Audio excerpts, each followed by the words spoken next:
안녕하십니까. 2월 27일 오후 김경국TV 시작하겠습니다. 중앙선거관리위원회와 전국시도선거관리위원회는 가족회사였습니다. 그리고 또 치외법권지역이었음이 다시 확인됐습니다. 감사원이 2013년부터 2022년까지 총 167차례의 선관위 경쟁 채용을 전수점검한 결과 총 662건의 규정위반 사례가 확인됐습니다. 적발된 전체 채용 비리는 무려 878건이었습니다. 같은 기간 중앙선관위의 124회 경력 채용에서도 시도선관위와 비슷한 규정 절차 위반이 216건이 드러났습니다. 시도선관위를 지휘 감독해야 할 중앙선관위도 이 모양이었으니까 선관위는 전체가 한 통속으로 썩어 있었던 것입니다. 이 정도면 그냥 비리백화점입니다. 우리 사회에서 가장 민감한 부분이 자녀들의 입학과 취업 그리고 입대 문제입니다. 그런데 선관위는 직원들끼리 이렇게 밀어주고 당겨주고 국민들 세금으로 가족회사를 운영해오고 있었던 것입니다. 이러니 선관위 서부에 뭐가 들어있던지 자기들끼리 보안 유지가 완벽하게 이루어지고 있었던 것입니다. 감사원이 27일 가족과 친척들에 대한 채용 청탁, 면접 점수 조작, 인사 관련 증거 서류 조작, 은폐 등의 비위를 골자로 한 선관위 채용 등 인력관리 실태 감사 보고서를 공개했습니다. 그런데 공교롭게도 같은 날 헌법재판소는 중앙선거관리위원회는 감사원의 직무감찰 대상에 포함되지 않고 따라서 감사원이 선관위를 상대로 채용 등 인력관리 실태에 관한 직무감찰을 벌인 것은 위헌이고 위법하다고 헌법재판소가 밝혔습니다. 직무감찰이 위헌 위법이라면 적발된 비리에 대해서도 처벌할 길이 없어지지 않나 걱정입니다. 감사원이 오늘 밝힌 선관위 채용 등 인력관리 실태 감사 보고서에 따르면 선관위 고위직 자녀들의 특혜 채용으로 일반 응시자들이 대거 탈락했을 뿐만 아니라 처음부터 덜러리로 세워졌을 것임을 알 수 있습니다. 특히 이번 감사 과정에서 특혜 채용 관련자는 과거 선관위가 경력직 채용을 할 때 믿을 만한 사람을 뽑기 위해 친인척을 채용하는 전통이 있었다. 이렇게 답변을 했습니다. 선관위는 과거부터 얼마나 감출 것이 많았으면 그렇게 믿을 만한 사람을 뽑는다고 친인척을 위주로 선출을 했을까요? 이 대명천지의 친인척 채용이 전통이었다고 말하고 있는 것입니다. 도덕적 해이가 어느 정도인지 상상조차 할 수 없을 정도입니다.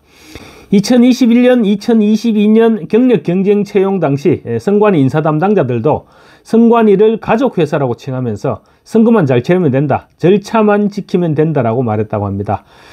선관위가 간부 자녀의 특혜 채용 의혹으로 아빠 찬스라는 비판까지 받은 배경에는 내부의 이런 조직적인 묵인과 방조가 작용했던 정황이 드러난 것입니다.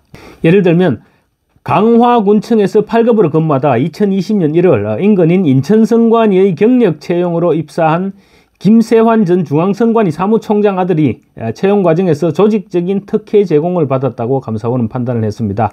당시 중앙선관위와 인천선관위는 선발 인원을 중간에 한 명 늘리거나 또는 전보 제한을 적용하지 않는 방식으로 특혜를 주고 공고와 다른 기준의 서류 심사를 하도록 유도했다고 합니다. 또 시험위원을 김세환 전 총장과 같이 근무한 적이 있는 내부위원으로만 구성했습니다. 그렇게 시험위원을 구성하면 결과는 뻔하겠죠. 송봉섭 전 사무차장 딸도 특혜 채용 사례에 포함됐습니다. 송 전 사무차장은 2018년 1월 말 충남 보령시 8급 공무원으로 근무하던 딸이 충북선관위로 가고 싶다고 하니까 충북선관위 인사 담당자에게 연락해서 자기 신분을 밝히고 채용을 청탁했던 것으로 드러났습니다. 충북선관위는 송 전 차장 자녀만을 대상으로 내부위원만 면접시험 등에 참여시키는 비다수 경쟁 채용을 실시했다고 합니다. 쉽게 말하면 1인 채용을 했다는 것이죠. 더 큰 문제는 중앙선관위가 이런 시도선관위의 특혜 채용 사실을 인지하고도 깔아뭉갰다는 것입니다. 선관위 사무총장과 사무차장의 자녀부터 앞장서서 채용 비리를 저질렀으니까 시도선관위의 채용 비리 사실이 적발되더라도 처벌이 불가능한 그런 구조로 되어 있는 것이죠. 선관위 내부에 채용 비리가 만연할 수밖에 없는 그런 구조였던 것입니다. 선관위는 특히 소속 직원 친인척의 현황 자료를 제출하라고 국회에서 요구했는데 이 요구에 대해서도 정보를 별도로 관리하지 않고 있다, 이렇게 여러 차례 허위 답변을 제출하고 또 축소 보고하기도 했던 것으로 드러났습니다. 선관위는 이렇게 2022년, 2023년 고위직 친인척 채용 논란이 생기니까 진상규명을 위해서 국회에 답변을 제출하고 자체 특별감사를 실시하면서 감사원 감사도 받았습니다. 그런데 이 과정에서 서류 파기를 지시하는 등 특혜 사실 은폐를 위한 증거인멸을 시도했던 것으로도 드러났습니다. 이외에도 선관위는 고위직을 늘리기 위한 위법 부당한 내부 규정을 운영하고 또 심각한 복무 위반을 방치하는 등의 방만한 인사관리를 해왔던 것으로 확인됐습니다. 강원도 선관위의 경우 2015년 3월부터 2023년 9월까지 8년간 124회를 출국하고 817일간 해외에 체류하면서 183일은 무단결근과 허위병가 그리고 공가인데도 모두 정상 근무로 처리해서 급여 3,800만 원을 챙긴 사례도 적발됐습니다. 감사원은 이번 감사에서 선관위 채용, 조직, 복무 등 여러 분야에 걸쳐서 총 37건의 위법 부당사항과 제도 개선 필요사항을 적발했습니다. 감사원은 이에 따라서 전현직 32명에 대해서 중징계 요구 등 책임을 묻는 조치를 했다고 밝혔습니다. 그런데 헌법재판소는 오늘 선관위가 감사원을 상대로 제기한 권한쟁의 심판 청구에 대한 재판관 전원 일치 의견으로 인용 결정을 내렸습니다.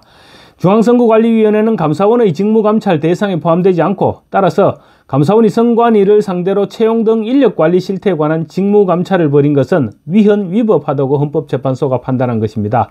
현재는 현행 헌법체계 하에서 대통령 소속 하에 편제된 감사원이 선관위에 대한 직무감찰을 하는 것을 허용한다면 선관위의 공정성, 중립성에 대한 국민 신뢰가 훼손될 위험이 있다.